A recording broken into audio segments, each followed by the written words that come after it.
The vineyard shimmered beneath golden afternoon light. Rows of white chairs lined with orchids. Guests in silk and satin murmuring with flutes of champagne in hand. Ethan Langley, dressed in a tailored ivory tuxedo, stood near the altar, rehearsing, his smile as the string quartet played something expensive-sounding. It was the wedding of the year. A millionaire tech mogul marrying rising socialite and influencer Marissa Vale. Young, beautiful, impeccably connected. His team had warned him, keep it clean, keep it picture-perfect. No scandals this time. He raised his glass to sip champagne, then the murmuring turned. A hush rippled through the crowd. A sleek black limousine crawled up the gravel path and came to a deliberate stop beside the fountain. Cameras swung. Guests turned in their seats. Even the quartet stopped mid-note. The driver opened the door. First one black heel stepped out, then a flash of red silk. A woman emerged, tall, poised, radiant in a floor-length crimson gown that clung with unapologetic grace. Her lipstick matched her dress. Her gaze sliced through the vineyard like glass. Then, 5.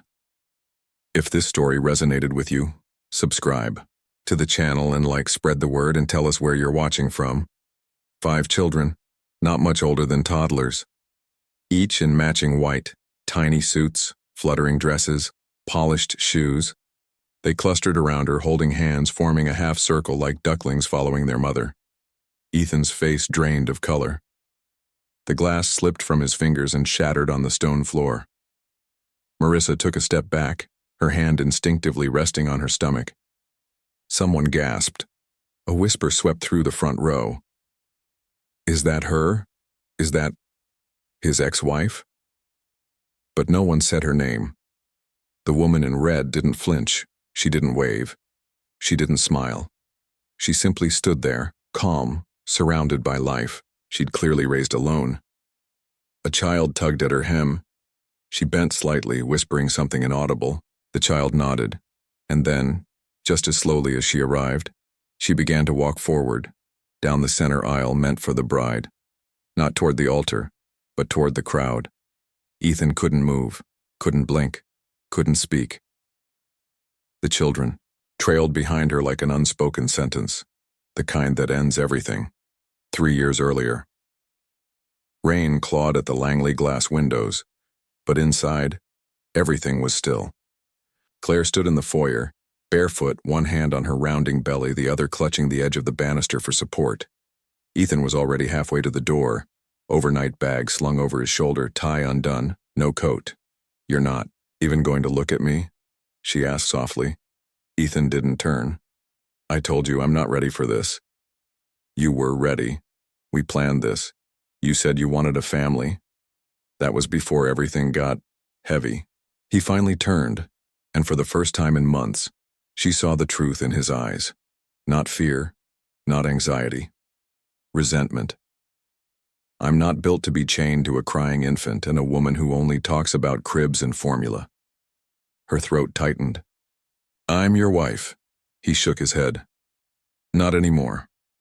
He dropped an envelope on the table. Claire's hands trembled as she opened it.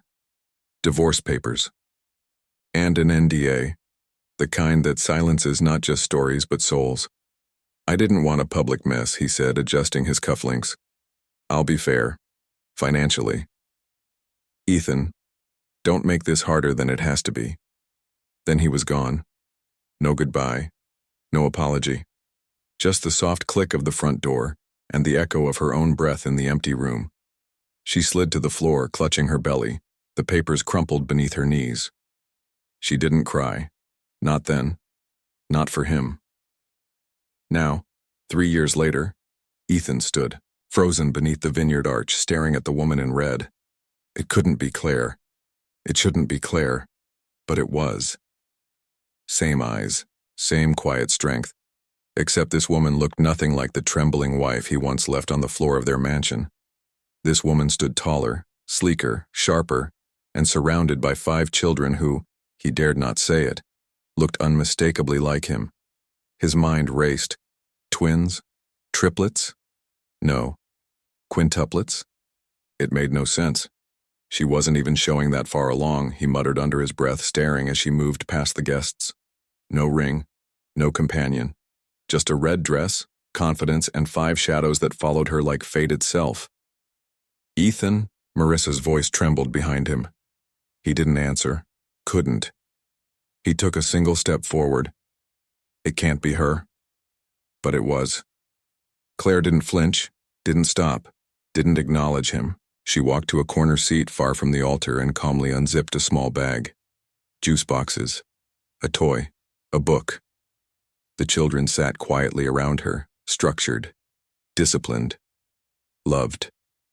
Marissa caught his arm. "Who is she?" His voice cracked. "My wife." The ceremony hadn't started, but no one was watching the altar anymore. They were watching them.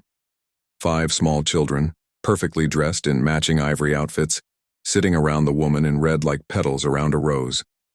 Not one screamed. Not one squirmed. They sipped juice boxes politely, crossed their legs, fixed their little bow ties when they loosened. All 5 had the same deep hazel eyes. Ethan's palms were sweating. 5, he muttered. His father, Gregory Langley, caught his arm and led him a few steps behind the wine station. "Are you telling me?" Gregory glanced toward Claire. His jaw tensed. "She didn't abort them." Ethan blinked. "She said she was pregnant with one." Gregory's voice dropped. "And you left." "You told me to," Ethan snapped, voice low. Gregory didn't deny it. "I told you to handle it quietly. I didn't tell you to vanish." They both looked toward Claire again. She sat straight, back regal, calmly dividing snacks into labeled containers. Each child had a name tag. Each one handed their trash back to her when done. They obeyed her like soldiers. But softer. Ethan could barely remember what Claire looked like, crying. That day in the foyer had faded, but this woman, this mother, had eyes that no longer needed forgiveness, just boundaries. The oldest-looking boy leaned toward Claire and whispered something, gesturing toward the altar. She paused. Her hand lightly touched his curls. Then her voice, clear, soft, steady, rose just enough for the guests in front to hear. "Yes, sweetheart. That's him." The boy's expression didn't change, but the cameras flashed. Photographers, scenting drama, turned their lenses, first toward the children, then Ethan, then Claire. The video would be viral by morning. "Who is she?" whispered someone in the pews. "Ex-wife?" "No, ex-fiancée, technically." "Did you see the kids?" Marissa stood motionless beside her bridesmaids, white veil half-pinned, mouth dry. She gripped her bouquet like it might shield her from something fatal. Claire hadn't even looked at her.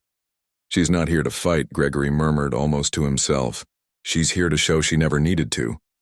The murmurs rippled through the crowd like a slow leak of gas, filling the space with invisible combustion. Ethan tried to steady himself. Quintuplets, hers, his, still alive. He never signed a birth certificate, never knew their names.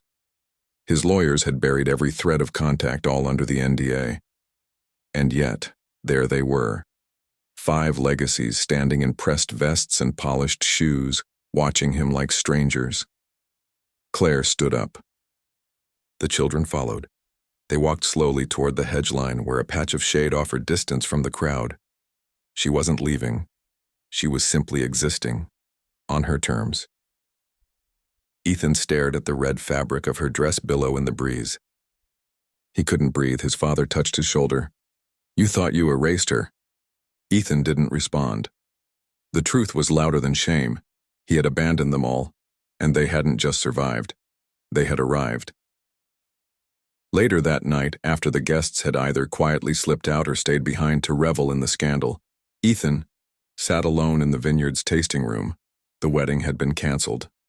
Officially postponed. But everyone knew it was over. Marissa hadn't spoken a word since the limo left. Just tossed her veil into a bush, got into her mother's car, and vanished, leaving only silence and a shattered cake. The hum of the refrigeration unit buzzed faintly behind Ethan as he nursed a glass of wine he couldn't taste. In front of him lay a single envelope delivered by hand just hours ago. No return address, only one word, 5th.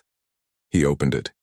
Inside was a folded letter, handwritten, clean, graceful cursive. If you're reading this, then you've met them. And if you're wondering why there are 5, you're not ready for the answer. Each of them was a decision, a name, a life I chose not to discard when you discarded us. You once said you didn't want to be chained.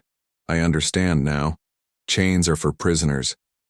I gave birth to freedom. Ethan's hand trembled. The handwriting was Claire's. He thought she'd vanish, fade into obscurity after the NDA, the hush money, the legal clean cut. But instead, she wrote letters. He turned the paper over. Another line. You'll find the others when you're ready. Or not. He stood and began pacing the room. How many letters? He muttered. What does she mean by others? Gregory appeared in the doorway, silhouetted against the moonlit hallway. She left one for me, too, the older man said quietly. Ethan turned sharply. When? 2 years ago. I never told you. Gregory handed over a second envelope, aged and yellowed around the corners. His name, Gregory Langley, scrawled across the front. She mailed it to my office, said it was about legacy. I read it once, then locked it in a drawer. He hesitated. She didn't want revenge, she wanted us to know what we lost. Ethan sat again, heavier this time. Do you know their names? He asked. Gregory shook his head. No, but you should learn them. Silence stretched. Finally, Ethan said, I thought the NDA protected me. No, Gregory said. It protected her from you. Ethan clenched the edge of the table. His image, his money, his empire, they had insulated him for years. But 5 children had torn that illusion in a single day. And the letters? They weren't threats. They were reminders that he was no longer the author of the story Claire was, and she'd chosen paper over courtrooms, ink over anger, 5 letters like 5 heartbeats, echoing louder than any judge. He held the page closer. At the bottom, in smaller writing, you'll find the 6th letter the day you finally say their names. Ethan closed his eyes. He didn't know their names. Not yet. But he would. Gregory Langley had spent a lifetime curating legacies. Buildings bore his name. Art galleries displayed his donations. Entire hospital wings were funded through his endowments. But nothing, not the millions, not the power, prepared him for the day his son asked in a crumbling voice, Dad, did you know? Gregory paused at the question. They were seated in the old wine cellar, candles flickering, walls lined with vintages older than both of them. Yes, he finally said. Ethan stared, blank. How long? I suspected after you walked out on her, but the letter confirmed it. You let me abandon 5 children? Gregory's gaze darkened. No. You did. I gave you power, not permission. Silence settled between them. Heavy. Generational. I was young, Ethan whispered. Gregory shook his head. You were selfish and scared, like I once was. That made Ethan look up. Gregory took a slow sip of wine, then reached into his coat and pulled out a small wooden box. There's something you should see. Inside the box lay an old photo. A woman, smiling, auburn hair, holding a newborn baby. The baby had Gregory's eyes. That's not Mom, Ethan said, confused. No, Gregory said softly. It's someone I left behind, long before you were born. Ethan felt the air shift. I was just like you, Gregory continued. Told myself I couldn't be a father, walked away. I thought if I built an empire, the shame would disappear under marble and steel. But it doesn't. He looked at the photo a long time. Claire knew. Gregory added. She found out about her before the wedding. That's why she chose me as godfather in the court papers. What? She gave me legal rights, quietly, privately. If anything ever happened to her, The children would be placed under my protection, not yours. Ethan sat back, stunned. She trusted you more than me. She knew me more than you ever did. The words landed like a punch. Gregory leaned forward. Claire's not seeking revenge, son. She's giving you a chance to understand what family really is. Something I failed to teach you. A long pause. Then Ethan asked, "And if I fail again?" Gregory closed the box. "Then you'll be remembered. The way I fear I will be, as a man who made heirs but never built a family." Upstairs, the faint echo of laughter trickled down from the guest rooms. The Quintuplets. Children Ethan had never named, never met, never held. Gregory stood. "There's still time," he said. "But not much." Ethan didn't reply. But as his father walked away, a single tear traced the path down his cheek, not for himself, but for what had never been passed down. Ethan lingered outside the guest wing, heart pounding like a drum in his chest. He could hear them, 5 tiny voices, giggling behind a cracked door. One voice louder than the others, correcting, a sibling's pronunciation. Another humming softly, all unaware of the man on the other side. Clare was inside with them. She hadn't spoken to him, not a word, not since stepping out of that limo. But somehow, she knew he'd come. The door was ajar. He knocked. The room fell silent. Clare opened the door just enough for her face to appear. No makeup, no pretense, just tired eyes and composure carved from stone. "I want to know their names," Ethan said quietly. Clare stared at him, unreadable. "Now you care?" His voice cracked. "I don't have an excuse, just tell me." She stepped aside, allowing him into the room. The children stared at him with curiosity, not fear. Clare motioned for them to keep playing, and they returned to their toys. Blocks, picture books, a stuffed turtle missing one eye. She sat in the corner chair, arms folded. "You never asked once in 3 years. Not even when the divorce papers included prenatal records. I didn't know they survived. You didn't want to." Silence. Then with a steady voice she began. "That's Ava," she said, pointing to the girl with the crayon tucked behind her ear. "She loves to draw. She's always drawing flowers, things that grow." "Ava," Ethan repeated softly. Next to her is Leo. He's the oldest by 2 minutes, obsessed with space. The boy turned, beamed at him, and waved a little plastic rocket. Clare continued, her voice growing gentler with each name. "That's Isla with the curls. She doesn't talk much, but she hears everything, and next to her, Owen, always asking questions, always fixing things." Ethan looked toward the last child, quietly humming in the corner. "And the one singing?" he asked. Claire's gaze softened, just slightly. "Her name is Hope." The word hit him like a punch to the ribs. "You named her Hope?" "I named all of them after what I needed to survive you." Ethan turned to the children. "Do they know about me?" Clare stood. "They know their mother loved them enough for 2 parents. That's all they need right now." He nodded, swallowed, the lump in his throat. "Can I sit?" She hesitated, then nodded. He knelt near the carpet, awkward and unsure. Ava handed him a drawing, 5 stick figures holding hands. One larger figure stood off to the side, arms outstretched. "Is that me?" he asked.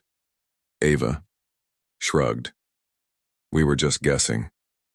Clare watched from her corner, arms still crossed, eyes unreadable. Ethan looked at her. "Why didn't you tell the world sooner?" "Because I wanted them to grow up without your shadow, until they were strong enough to walk through it."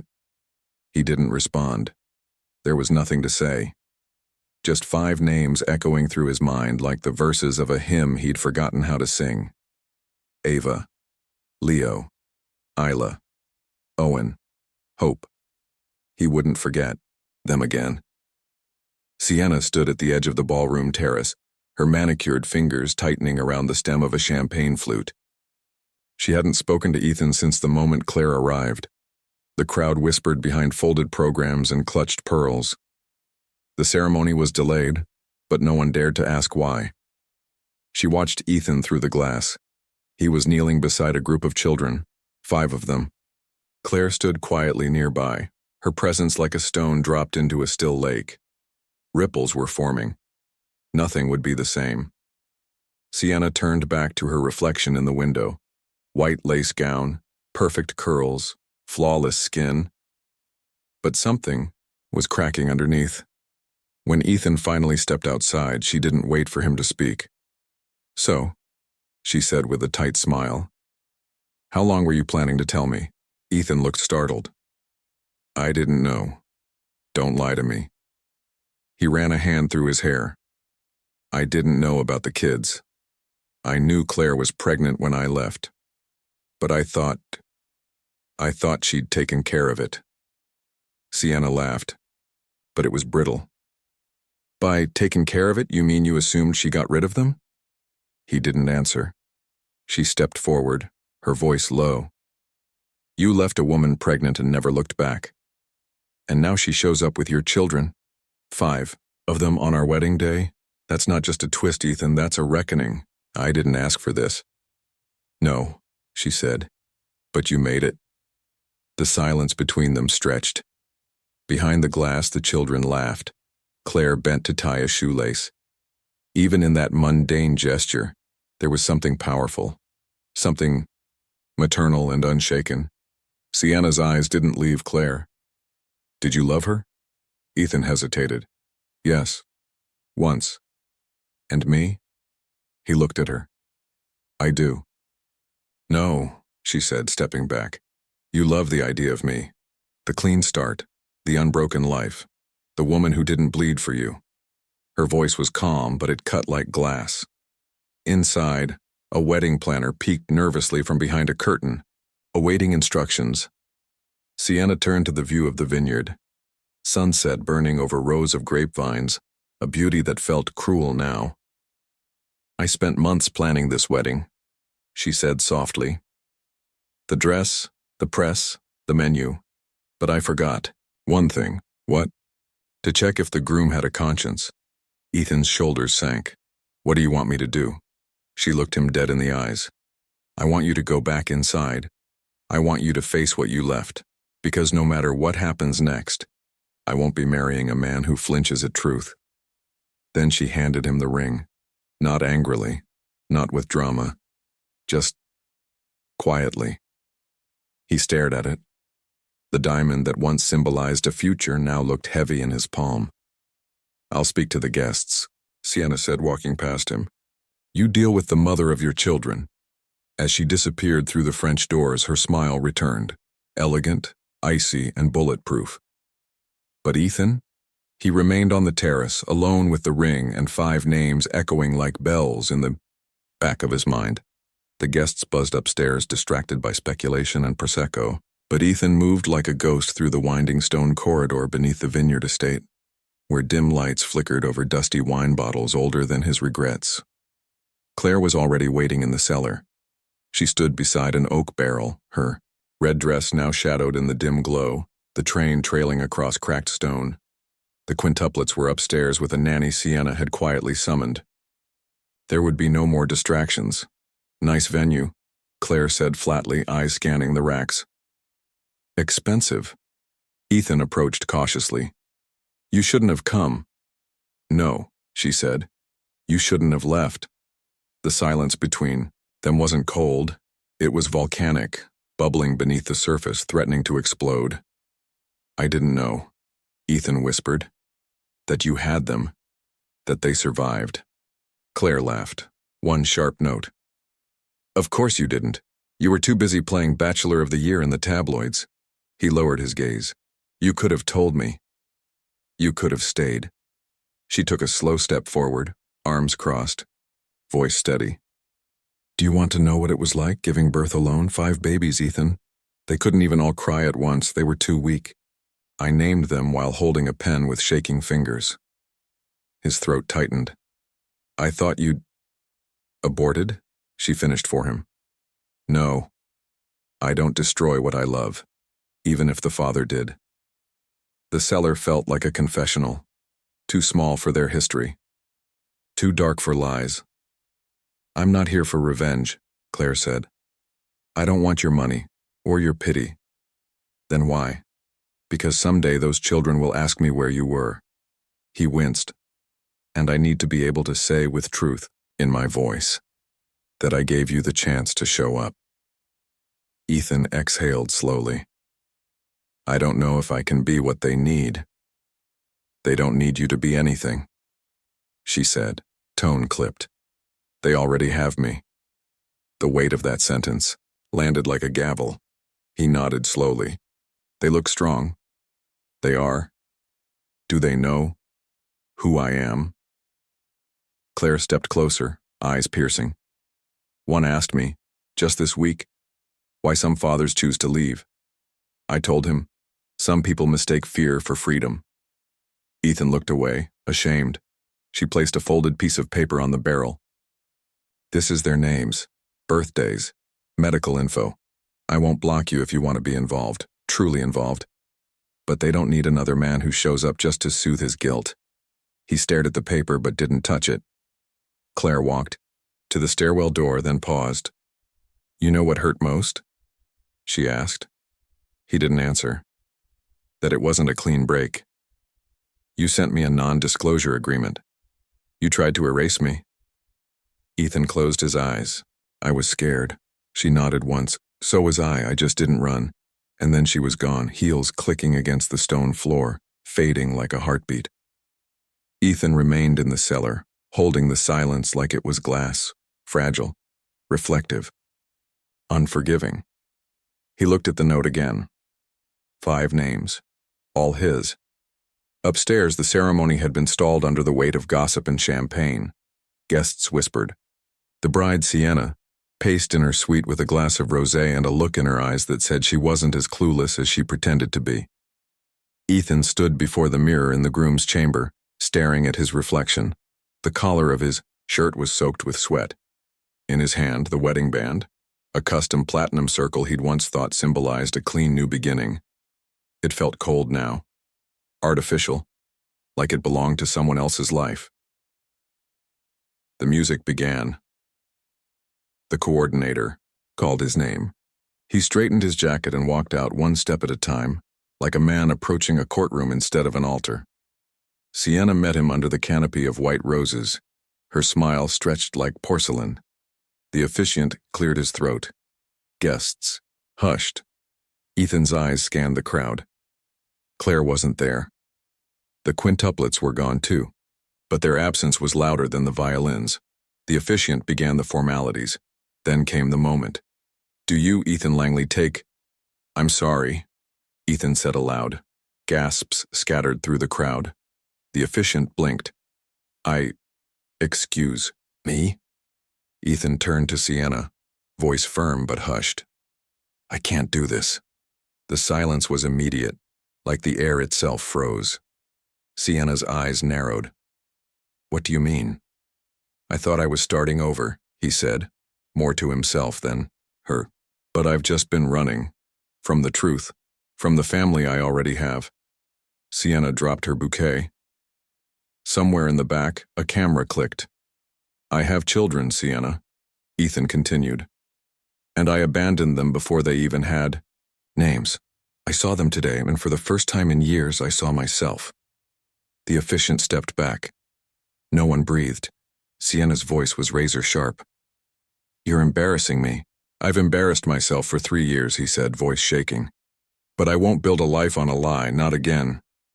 He pulled the ring from his pocket, held it between his fingers, looked at it like it was a relic of a past self he no longer recognized. It doesn't fit, he whispered. He placed the ring gently on the podium and stepped down. Gasps turned into murmurs. Someone dropped a glass. Ethan didn't stop. Outside, the vineyard wind blew hard. Paparazzi turned their cameras toward the drama, but Ethan ignored them. His steps were steady now, purposeful. For once, he wasn't walking away from something. He was walking toward it. The sun was low when Ethan pulled up in a rented SUV to a quiet suburban street. No mansion, no gate. Just a weathered blue house with daffodils blooming by the mailbox. He hadn't called. He didn't know if he was welcome. But he was there. The front yard was littered with sidewalk chalk drawings, stars, rockets, a crooked sun smiling with too many teeth. A red tricycle lay overturned in the grass. It looked nothing like the world he'd built for himself. And, yet, it felt more real than anything he owned. He stood on the porch for a long time before knocking. Claire opened the door, still in a t-shirt and jeans, no makeup. Behind her, laughter echoed from somewhere down the hall. She didn't smile, but she didn't close the door either. "I walked out of the wedding," Ethan said. Claire blinked once. "I know." "You already heard?" She stepped aside. "You're trending." He gave a weak, ironic smile. "Of course." Inside, the walls were covered in finger-painted art, growth charts, and tiny handprints dated with birthdays. The smell of warm tomato soup filled the air. "They're in the playroom," Claire said softly. He followed her to a small room glowing with late afternoon light. 5 tiny beds were lined against the far wall, each with its own name above the headboard, each decorated differently: space, dinosaurs, ballerinas, trucks, and books. A 6th bed, smaller, sat in the corner with a folded blanket. He stood there. "Silent, I kept them together," Claire said from behind him. "Everyone told me to split them into foster homes, said it would be easier, but I couldn't." Ethan's voice cracked. "You did this alone?" "No," she said. "Not alone. I had them." The children's giggles rang through the hallway, like wind chimes. One shouted something about a rocket launcher. Ethan turned, tears welling. "I want to know them." Claire crossed her arms.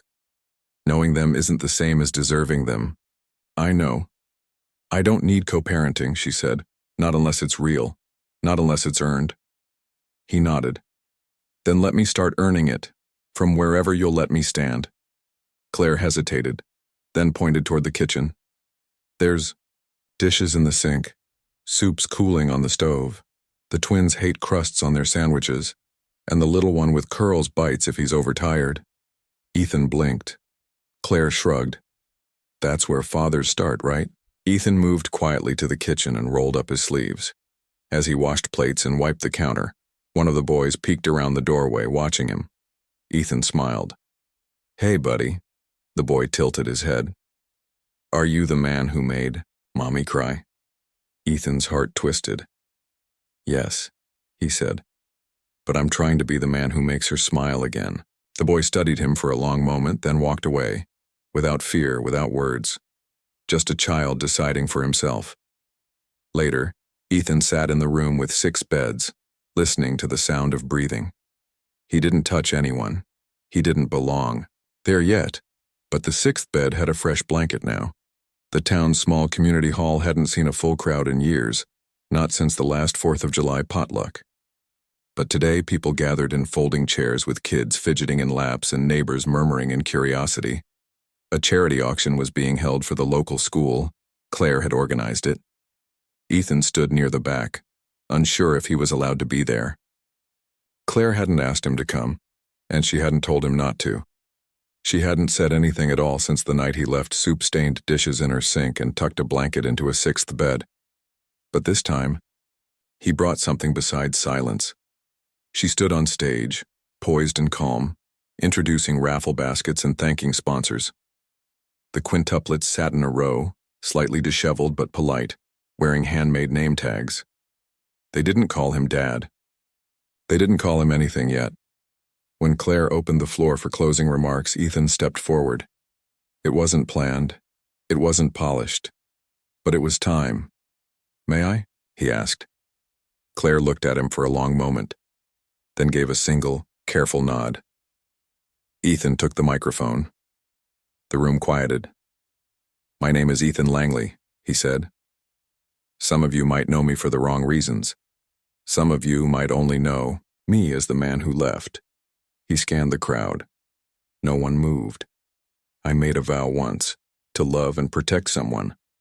But I never said it in front of people. I said it in private, with conditions, with contracts, with clauses. I failed her. And I failed 5 hearts who didn't ask to be born into a courtroom." Claire looked down. The children were silent. So today, Ethan continued, his voice breaking. I want to say what I should have said 3 years ago. Not to win her back, not to be applauded, but because some vows matter more after the ceremony is gone.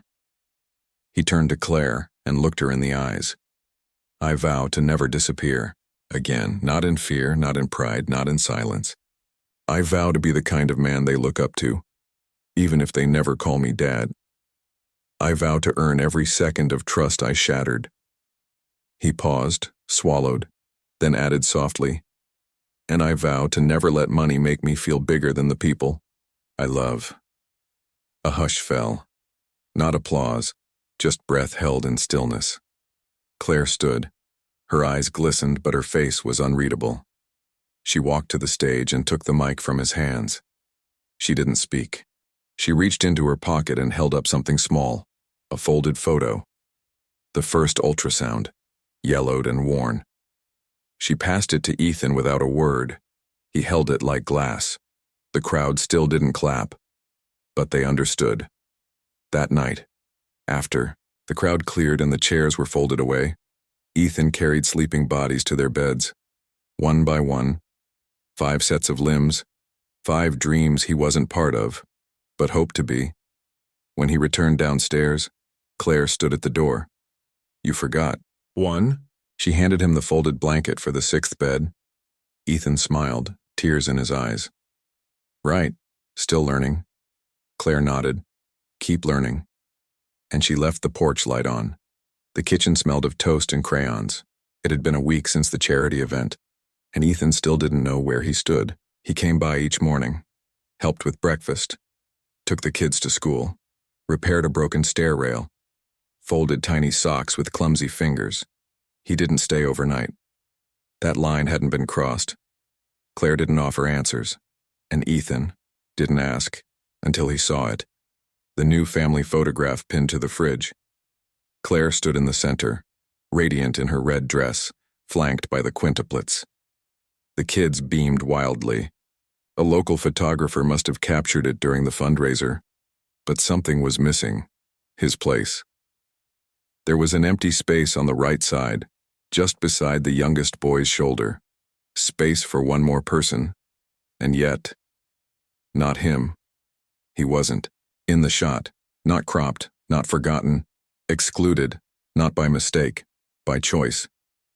He stared at the photo for a long time, then noticed a note pinned beside it.